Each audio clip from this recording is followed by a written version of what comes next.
got so.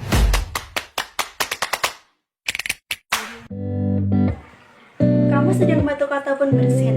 Tahukah kamu ketika kamu sedang batuk ataupun bersin, kamu sedang melakukan pelepasan virus atau bakteri yang berasal dari saluran pernafasan melalui udara maupun cairan dari dalam tubuh kamu yang dapat menularkan kepada orang lain. Tapi kamu dapat mencegahnya dengan melakukan etika batuk dan bersin yang benar berikut ini. Jangan lupa untuk selalu menggunakan tisu saat kamu bersin untuk menutup hidung dan mulut kamu. Dan jangan lupa langsung buang tisu ke tempat sampah.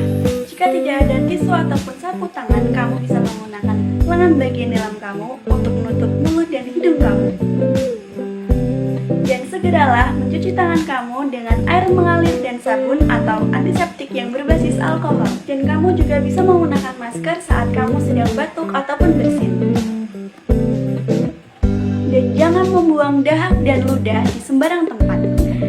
Dengan melakukan etika batuk dan bersin secara benar, kamu membantu untuk mencegah infeksi di sekitar kita.